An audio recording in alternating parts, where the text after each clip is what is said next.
Welcome to the Telling of Story podcast. I'm your host, Storyteller Jules, and along with my guests, it's my endeavour to explore the art and science of storytelling to attract, engage, and retain a business audience, and to unpack why it works for some and not for the many that try. In this episode, I have the pleasure of talking with Sam Knowles. Listen in as he talks about the fundamental skill required in data storytelling.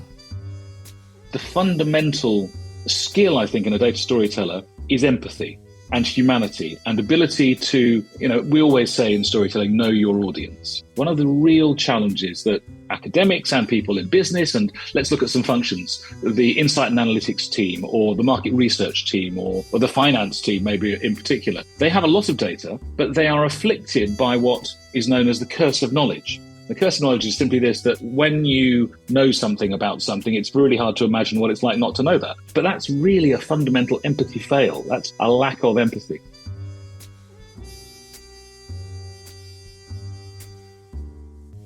In this episode, I have the pleasure of talking with Sam Knowles. Sam is the founder and MD of data storytelling consultancy, Insight Agents. He helps organizations make smarter use of data in how they communicate and in how they develop innovative products and services. He's a fellow of the Market Research Society, the Royal Society of Arts, and the Professional Speaking Association. An established and sought-after keynote speaker, trainer, and podcaster, Sam is the host of Data Malarkey, the podcast about using data smarter. Originally a classicist, Sam also holds a doctorate in psychology. These are two sources of his deep understanding of human motivation and behaviour and his love of telling stories with statistics. He is the author of Using Data Better, trilogy of books, published by Routledge, 2018's award-winning Narrative by Numbers, 2020's best-selling sequel, How to Be Insightful, and 2022's critically acclaimed Asking Smarter Questions. His popular training is now available online at usingdatasmarter.com. Sam, welcome to the show. Well, thank you so much for having me. It's a delight to be here. Sam, tell me a little bit about your journey to becoming a data storyteller. It's like if you bumped into somebody in the countryside, deep in the countryside, and you said to them, how do you get to London or Sydney or wherever? The answer might be, well, I wouldn't start from here. I cannot recommend the journey I took lowly enough to anyone, partly because it took a long time and partly because I think it's a little bit unnecessary. But I started life as a classicist, as you say. At school in Middle England, I was not very good at mathematics. Let's say I was badly taught mathematics, in heavy inverted commas. I was in the 5th out of 6 streams, age 15, 16, for mathematics. And there were definitely more animal noises and algebra going on in my mathematics classes. So I studied what I could study to the end of school. And I had a bent for languages, Latin and Greek I studied at school, and ancient history. And then I went on and did a first degree and a master's in those. And I fell in love with story and storytelling and story structure. And, you can take the boy out of classics, but you can't take the classics out of the boy. Aristotle's beginning, middle, and end, the 3-act structure that underpins, if you like that model, he talked about the thesis, the antithesis, and the synthesis that underpins so much of effective narrative. And at university, I wrote and I edited the university newspapers and so on. And so I bumbled into public relations and marketing. And I did that for about a dozen years. And around the turn of the millennium, I got what some of my friends jokingly called PMT or pre-millennial tension, that there had to be more to life than this. And I went to go and see a vocational psychologist. And for the first time in my life, I'd only worked in small agencies. I hadn't had lots and lots of psychometric testing before, but I did lots of psychometric testing and Myers-Briggs and all sorts of different things. And my very interesting and astute psychological profiler said, "You're very interested in psychology. I think you should retrain to be some form of psychologist." And I can be quite literal. So I said, yeah, that sounds good. And I thought, right, I'll go back to university. I'll become a psychologist. I'll retrain. I might be an occupational or an organizational psychologist. One thing that had frustrated me in a dozen years in PR agencies in the end of the 80s and into the all of the 90s was maybe I was just unlucky in the businesses that I was in. The lack of curiosity about human motivation and behavior. Edward Bernays, Freud's nephew, propaganda, created this discipline. And there seemed to be little passion for understanding human motivation and behavior. So I went back and studied. I went back to school, I did a master's, and then I carried on to do a doctorate in psychology. But imagine my surprise, having given up a central London agency job to walk in, having moved out of London, never to be able to afford to return, to walk into a statistics lecture. The first 2 hours of my new life were a statistics lecture. And I thought, what have I done? This is a terrible decision. I'm maths phobic. But I did have two brilliant statistics teachers who showed me that along with Latin and Greek and Sanskrit and English and French and whatever, I suddenly had this new way of understanding the world. Data was there. And when I eventually came back out in 2004, 2005, suddenly, Facebook had been born, Twitter was coming along. I went back into communications agencies and they were about as maths phobic as I had. And they just chucked me the data and they said, is there anything in there that we can make out of it? And so fast forward to 2013 and I decided to go self-determining and founded my own boutique consultancy. I thought, well, data storytelling is what it's at. Unfortunately, there seems to be an inexhaustible supply so far of largely big global corporates, because that's the world that I'd lived in consultancy, and also scale-ups and startups who are surrounded by data, but really either use far too much of it or run for the hills. So that's how I got there. But I wouldn't start from here. It's a good story. Thank you very much for sharing. Data and storytelling, it's kind of a contradiction in terms, right? They seem like poles apart. And I've been part of so many presentations where it's very data heavy and not very interesting for the most part, often because of the delivery or the dry nature of the topic. Tell me a bit about that. Like, it just seems opposites of terms. How did you bring the two together, and how do you bring the two together to make it interesting? So I promise you, yeah, of course, that's a really good, it is a good question. They are a contradiction in terms on one level. I often talk about this fire and ice world of narrative and numbers, of stories and statistics. I'm not just trying to impose my education on the world. I worked out relatively early on, there was all this potential in data. If you can find what statisticians would call the killer statistics, if you can find the really motivating proof points, then if you can blend those with narrative, you're going to be more persuasive than not. And the reason I say that is the way that cognitive psychology has shown, particularly the works of Daniel Kahneman and his collaborators, Amos Tversky. Kahneman, the thinking fast and slow guy, Princeton professor of psychology now, I think almost into his 90s. What he's shown, among many other things, is that the way we make our decisions is emotionally, using the evolutionarily ancient reptilian and limbic parts of the brain that have no access to language, no access to logic, no access to data in particular. Well, that's how we make our decisions, quick and dirty. And then we go on to justify them using the more energy-intensive, uniquely human cerebral cortices, where data comes in. So if you balance not the rational and the emotional, as people would say, I would say balance the emotional and the rational. If you put those two parts in, I think you're very much more likely to be persuasive than if you just go one way or the other. Many, many people who teach and train and consult in storytelling for business will say, with some justification, we've had enough of data. Data spoils things. Data gets in the way. I think actually it can do if it's presented and handled in the wrong way. So I think there are a number of elements. The fundamental skill, I think, in a data storyteller is empathy and humanity and ability to, we always say in storytelling, know your audience, right? I'm training some early career researchers, some postdoctoral researchers tomorrow at a university just up the road from me here, who are working in all kinds of fascinating areas. Some of them social sciences, some of them hard sciences, some of them humanities, and they all have their own kinds of data. But I think one of the real challenges that academics and people in business, and let's look at some functions, the insight and analytics team or the market research team or the finance team, maybe in particular, they have a lot of data, but they are afflicted by what is known as the curse of knowledge. The curse of knowledge is simply this, that when you know something about something, it's really hard to imagine what it's like not to know that. And so, but that's really a fundamental empathy fail. That's a lack of empathy. I'm sure we've all been, you described that sort of horror story of being in presentations. I remember once being in a very big, they shall remain nameless, global market research debrief to a very big, they'll also remain nameless, consumer goods business. And they were feeding back their findings for some testing of a new product.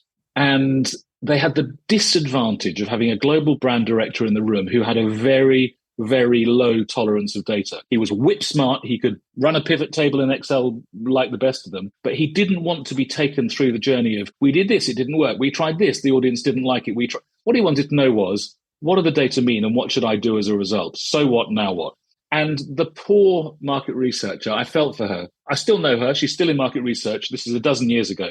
He saw on her PowerPoint, as it came up on the projector, slides 1 to 162.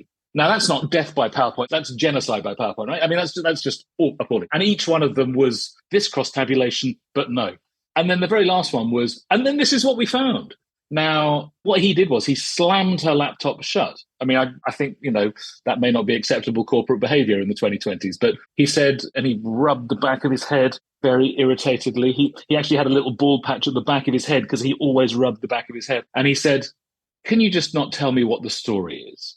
And she was thrown for a couple of minutes, but she did. She said, we've looked here and there and everywhere, and we haven't found anything apart from this. And he said, brilliant. What does that mean we should do? Well, what it means we should do is this. Here's the creative. So he said, well, why did you have 162 slides? So I think that curse of knowledge, when we work on behalf of our clients, if we're in agencies, when we work on a project within a corporation, we are very much more expert than the people that have briefed us to do it, than the people we are giving the information to.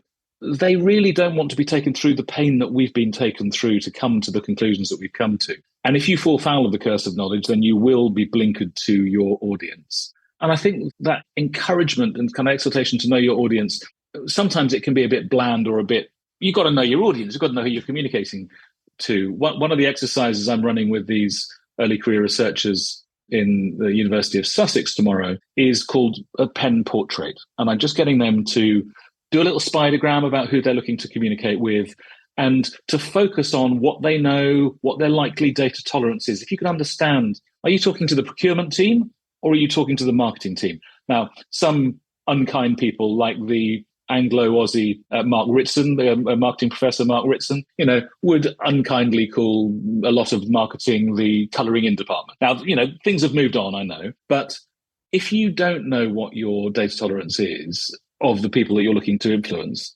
then you're going to have an empathy fail and you're not going to use data in a human and empathetic way. But if you do, you can find and use only relevant data, and you can use that to reinforce the stories that you tell. So I think it's possible to Aristotle, thesis, antithesis, synthesis, bring them together and be even more powerful than if you just use one or the other. I've got a feeling there are a few people listening to this episode that perhaps go, oh my God, I've got one of those 162 slide presentations ready to go. What advice would you give somebody like that goes, maybe I am overdoing it on the data side? How do you distill 162 slides down to something that's a lot more acceptable? And I get the fact that you need to understand your audience, but how do you draw the stories? Where do you start when you've got so much data and so much knowledge you want to share, and yet, the tolerance perhaps might be a little bit low? So, that old often quoted line, Blaise Pascal, the French mathematician, Mark Twain, Oscar Wilde, Winston Churchill. I would have written you a shorter letter, I just didn't have the time. So it takes hard work. I'm not saying it doesn't take hard work to find and use only truly relevant data. I take inspiration from a policy. I don't think it's a policy of Google's anymore. I can't pin anyone in Google down to tell me this is true. But it used to be, for sure, the policy in Google that if you were a research partner and you'd done a piece of work and you were coming to debrief a team, you were allowed 3 slides. Those 3 slides could only have one data point on each slide. They could only have 3 bullet points. They had to be in at least 30-point print, and you could only have 1 line of text on each of those 3. I mean, what they preferred was 3 pictures, right? But if you were going to use text, you had 3 bullet points, 30 points, only 1 data point. You could have the biggest and the fattest and the deepest and the widest appendix that you wanted. And I think maybe 162, the figure is burned into my retina because of the slam shut of the laptop. I encourage people to do a number of things. One is to, when you're putting together your PowerPoint or your keynote, or maybe your Prezi, if people are still using Prezi, I'm not so sure. I haven't seen it used corporately for a while. But when you're building your slides, or if you're writing it in a narrative format, in an Amazon-style 6-page memo, when you're building your narrative, not to build it in one of the tools that you're going to be presenting it in. because I think there's been this fundamental confusion of PowerPoint that it's something that we can present from and also create a report in. There's an American academic, Edward Tufte, who wrote a brilliant book or pamphlet called The Cognitive Style of PowerPoint, which if you're listeners and you don't know, I strongly recommend it. It's brilliant about, one, the linearity of it. We did a debrief for this company last month, or we did a similar debrief 3 years ago. And what the temptation is to go and get that PowerPoint, change the company logo, and to be bound by that structure. Now, you can possibly see on the wall, there's a big, long piece of paper with some arrows and some squiggles on it. I'm as digital as the next guy, but I always start when I'm building any kind of narrative with IKEA, but I'm sure many other places do it as well, do these long rolls of kids' paper for an easel, right? I'm sure you've got plenty, right? And I've got a desk that's 1.5 meters wide. I mean, when I'm planning a book, or if I'm planning a complicated email that has to land, or if I'm planning a presentation, I get it. And I'm afraid I make liberal use of Post-it stickies. Different colors mean different things.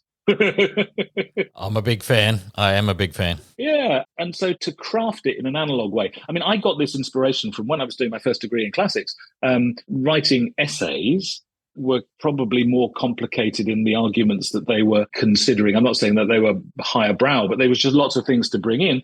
I didn't do it with Post-its and IKEA rolls, but I did it with colored pens. This is this type of pen here. This is the only, I call it a planner's pen. It's the only, because you can mean different things with different things. So not to use PowerPoint or Word or Keynote or Pages or whatever you're using to start with, to plan it out, but also to think, really to force yourself to say, so what do the data mean? The data might mean nothing. They might mean, as many academics like to say, we need to do some more research. We've done some research and we need to do some more research. As every decent academic paper will conclude, we need more research. But what do they mean? What do they mean about the market? What do they mean about the potential? What do they mean about this? Is it a white space? Have we missed the boat? What do they mean? And therefore, what should we do as a result? Are we aggressive? Are we defensive? Are we rewriting the rules? But what you want to do, I think, with data is to stimulate and to trigger those in the audience, either to say, I'm with you or I'm against you, or to look a bit puzzled and say, how did you work that out? You say that 27% of 15 to 20-year-olds really like vanilla-flavored yogurt, but actually that's completely opposed to everything else. So to engage in a debate, and once you've got them engaged in a debate, once they're there and ready to talk, and they've internalized what you've presented to them, well, then you've won. Then you can open up slides 21 to 162 that are in your appendix to say, well, look, vanilla was here, but honey was here, and za'atar spice was over there, completely making up what the different things are. But you want to engage and begin a dialogue. Cognitive Psychology 101 will tell us if you bombard people with information, they just put up a wall and they get entrenched in their position. If you open it up a little bit, if you get them to debate, if you meet them where they are already. There's a really good TED Salon talk by a Kiwi called Julia Dar, D-H-A-R. And she tells the story. She's a former high school debating champion, so she's good at rhetoric. She knows how to make an argument. But she tells a really good story about her dad, who was in America in 2016 after the Trump election victory. I was going to say the first Trump election victory. We'll call it the Trump election victory. He was naturally a Democrat, and he had lots of friends who had voted in a way that he couldn't understand. And what he didn't do, which I think very many people did do, was to go around saying, oh my God, I can't believe how stupid you are. How on earth have you done that? Why have you done that? This is the end of the world. What he did was he said, I've never really thought about it that way before. I've never really thought about politics, voting, women's rights, rights. I've never really thought about this issue that way before. What can you tell me that would help me see things from your point of view? And I give you that line and that talk, because that really is fundamentally about empathy. I think brilliant data storytellers, they're not empaths, but they realize that what they have at their disposal and their potential is very, very strong and very powerful. But there are some hurdles that they need to clear first. And those hurdles include not falling foul of the curse of knowledge, really understanding what it's like to be the other person. It's a great quote in To Kill a Mockingbird. The hero lawyer Atticus Finch says to his daughter Scout, we've never really understand a person, Scout, until you get inside of her skin and walk around it. You've got to kind of live their lives. And I think data storytellers have to work harder than classical storytellers or storytellers that don't make a lot of use of data, because that is clearly a fundamental skill that I know you and many of your guests on previous episodes, and doubtless future episodes of your podcast, have covered. You've got to be able to understand what it's like to be in other people's minds. And that's the great power of story that enables us to have that experience. You've talked quite a bit there about empathy, but also underlying all of that was the ability to ask questions. And I like the way that particular one of those questions was framed, where rather than reacting sort of poorly to somebody else's decision, to actually sort of stepping back from them and asking them why or how did they come to that particular decision. And that sort of draws out, the thinking process sort of behind that. So I think that's quite clever. Is there such a thing as, universal principles to asking smarter questions? I probably should have asked you this at the beginning of the podcast so that I could ask you smarter questions. Well, I think there is. You kindly went through my books. I actually wrote my books in the wrong order. And I would say that history won't remember, but I confessed to it in the beginning of the third one. So the reason I say that is because I think there are three important steps or components to using data smarter in business, in government communication, in healthcare, wherever you are. One is to ask genuinely smarter questions, and I'll come back to those principles shortly. If you ask questions of an SQL database, of somebody you're doing a qualitative interview with, of a suspect in a crime, if you follow principles of asking smarter questions, you will get the data that you need. You will surface the relevant data. With that data, then you can build genuine insights. And by insight, I define that as being a profound and useful understanding. It's profound because it says, so what, this is what the data mean. It's useful because it allows you to say, now what do we do? And then you make this human, judicious, empathetic use of data in your narrative. And I just happened to write those books in the wrong way. In terms of principles, I think absolutely. So I think definitely curiosity, and curiosity not just for what you're looking at now, but actually as a kind of defining, passionate way of living a life, wanting to find things out. Open-mindedness, for sure. I told you could take the boy out of classics. I'm a massive fan of not everything that he is said to have said, but particularly Socrates, the 5th century Athenian philosopher. He didn't write anything down. He actually thought that writing was a bad thing. He thought that writing was a bad thing because it would stop people remembering things. Heaven knows what he would think of ChatGPT. Actually, I know exactly what he'd think of ChatGPT. But Plato wrote, lots and lots of dialogues of him trying to find out what is the universal nature of courage or truth or beauty, or what's the ideal state, and so on. And whilst the conclusions, I'm not particularly interested in the conclusions, one thing I am interested in is the paradox, the so-called Socratic paradox. He is said to have said many times, all that I know is that I know nothing. And if we go into a new brief with that Socratic paradoxical state of mind and say, I'm going to park my biases, my assumptions, my prior knowledge, my prejudices at the door. Think say you're working in a market research agency or on an analytics brief. Oh yeah, we've worked in the whiskey market for years. I know the Brazilian market inside out. This is how we're going to frame this. Well, then you're going to come to some conclusions. Your research will bring you some automatic conclusions. But if you park those biases at the door and you say, I don't know anything about this market. I've got some experience. I don't know anything about this market. What would it be interesting to know? So open-mindedness, I think, is really, really, really important. Openness, as distinct from openness, I think is very important. So the police, not just in the UK, but the police, I was at a family gathering over the weekend and I saw a relation of mine who's a detective sergeant in the north of England. And he opened my eyes to a formula called the TED formula: tell, explain, describe. Now, of course, each of those three words are a brilliant invitation to narrative. They're open questions. So rather than closed questions, open questions, I think, are incredibly important. If you're a victim of a crime, if you're a witness to a crime, if you're a perpetrator of a crime, you don't want to answer the police questions. If you're a witness, you don't want to get drawn into it. If you're a victim, you don't want to relive it. And if you're a perpetrator, you want to get away with it. And so, but these tell, explain, describe, just tell me where you were last Friday. Can you describe what it was like when you walked into the pub? They encourage people to tell stories. So open-mindedness and openness, I think, are definitely different elements of the same, they're different sides of the same coin, if you like.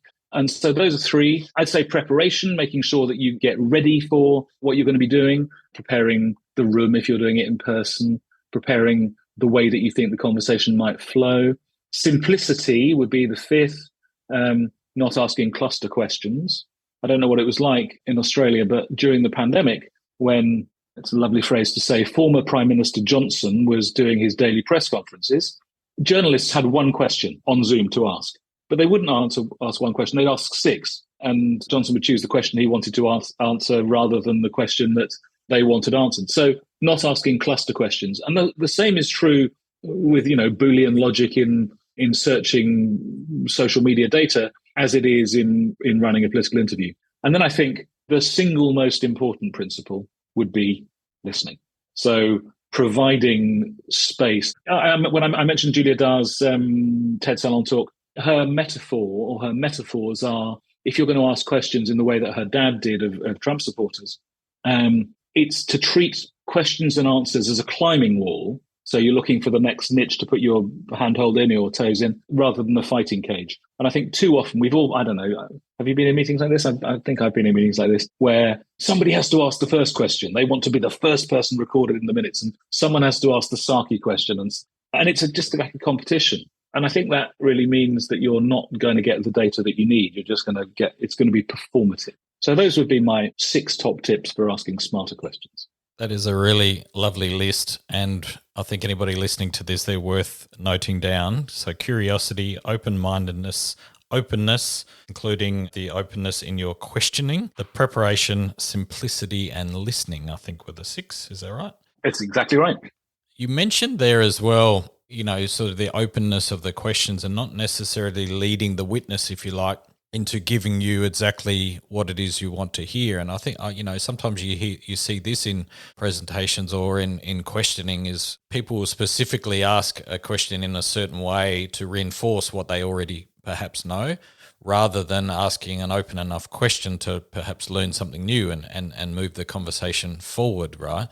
And I've learned this, and you mentioned ChatGPT as well, and that's a very good example is when you type something in ChatGPT, it will give you pretty much exactly what you've asked for, to some degree. And the power in it is in the question, and being able to format a really well-crafted question will tend to actually open up the responses that you get and perhaps take you down a path that you weren't expecting.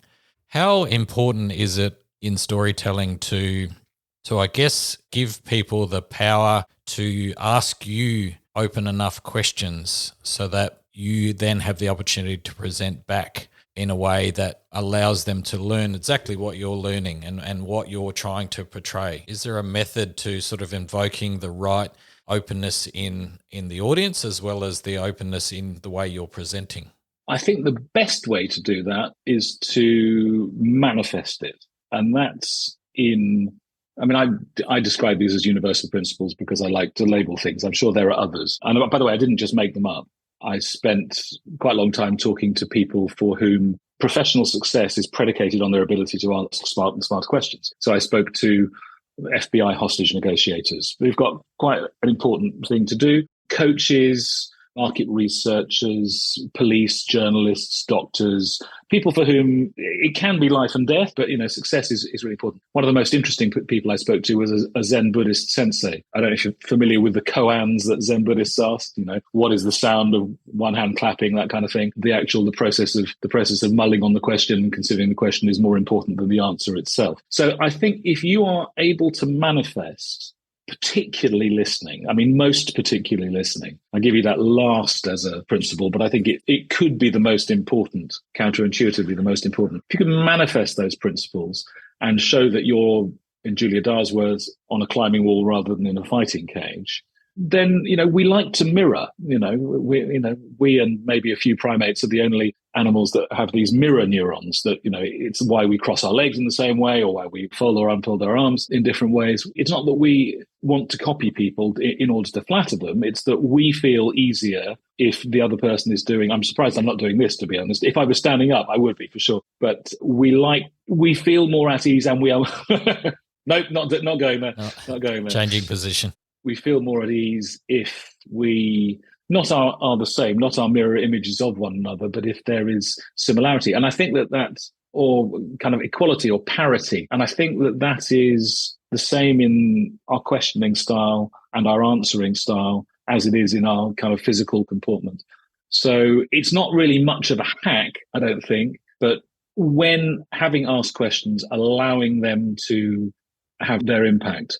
Often when I'm talking about these principles from the stage and I'm going through the principles, I will see how long it is I can wait between saying, and the most important principle is, in my head, it's going beat, beat, beat, beat, beat. Okay, listening. And kind of rhetorically, that works incredibly well. The audience can feel really nervous about the fact that there's suddenly, you've got a 20-minute keynote and you've wasted 20 seconds on it must be really important what he's going to say. But just allowing people that time. I mean, it is a bit of a hack. The listening bit and the silence, learning to love the sound of silence is a bit of a hack, because I mentioned that we like to kind of mirror or have parity, but also many, many, many people feel very, very, very uncomfortable in silence and will say things that they might not have wanted to tell you if you allow them silence. I think silence in sales negotiation can be just gold dust, because if you don't, we've got this, it's going to cost $60,000.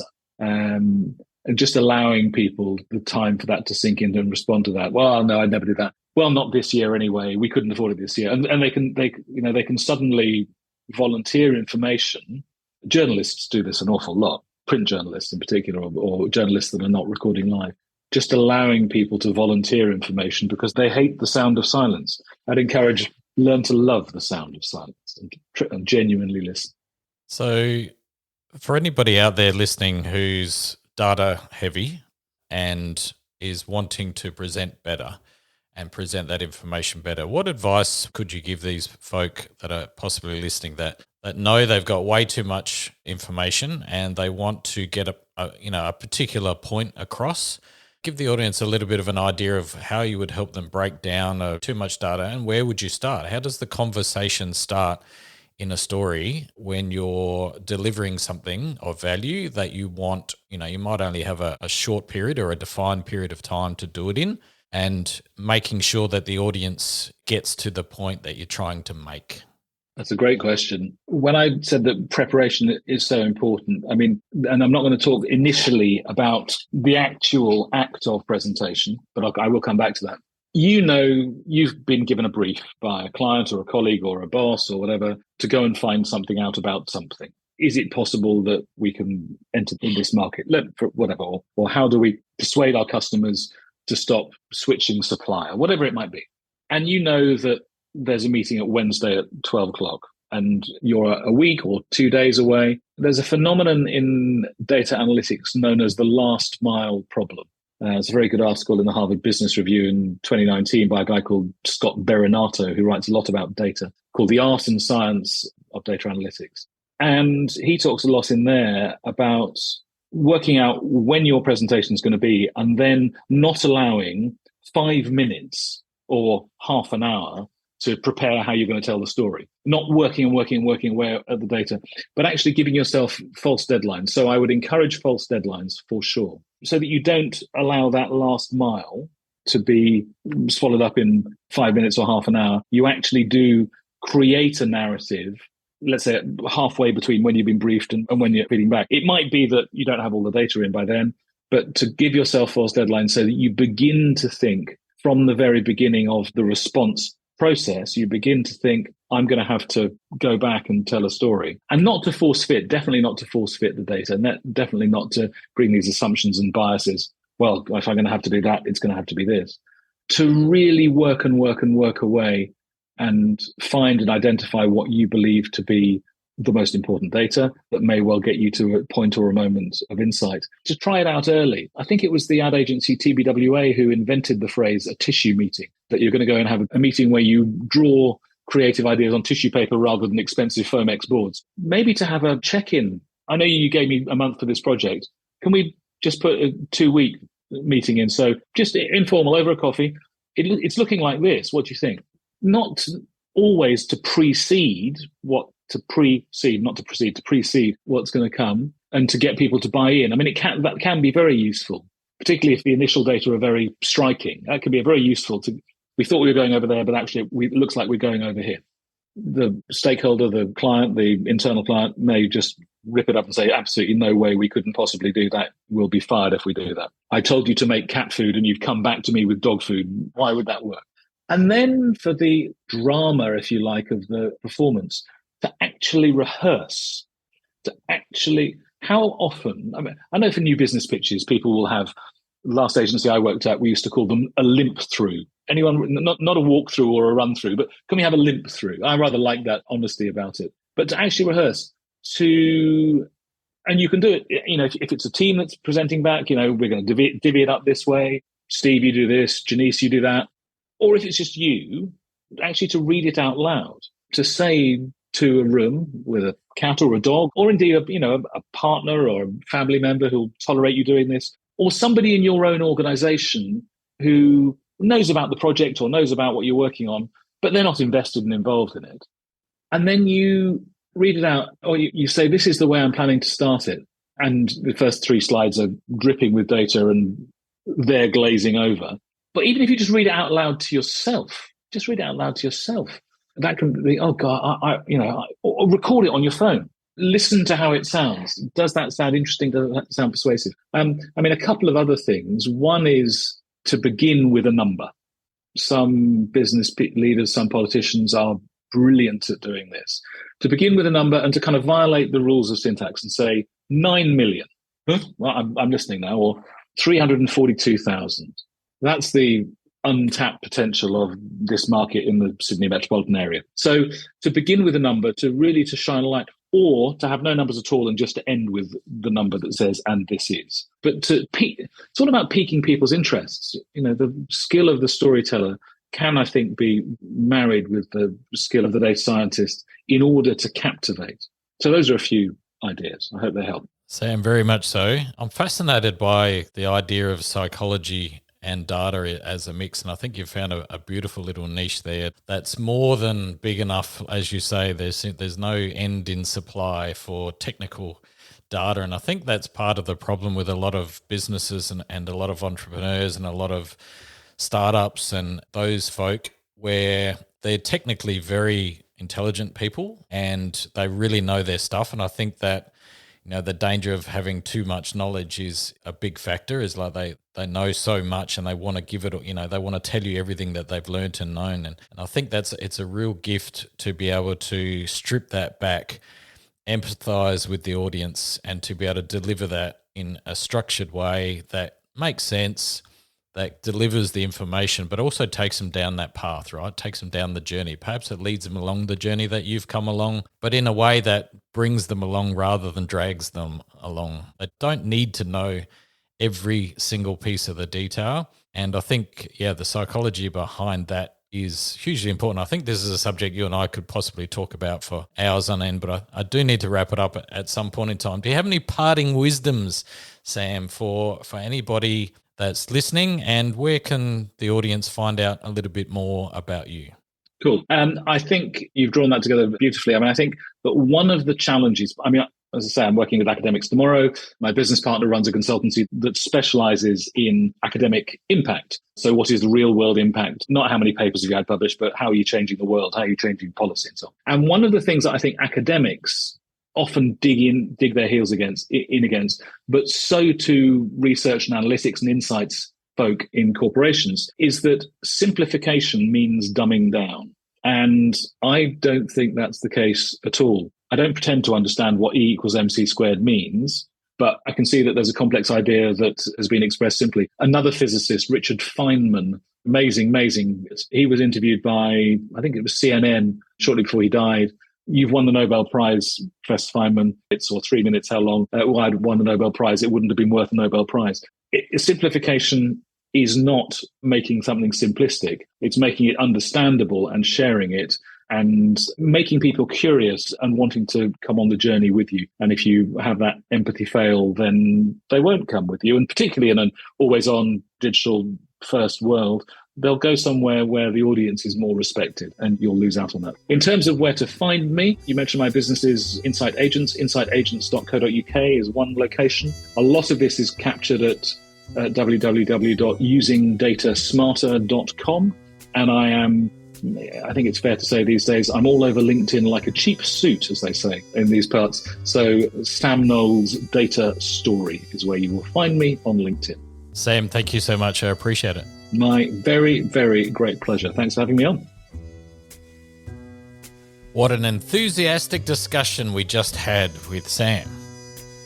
He reminded us to look for the motivating proof points and blend them with your story narrative. We make decisions with emotion, then go on to justify them.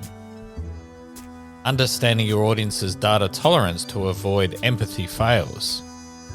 And all that I know is that I know nothing. Much love. Chat soon.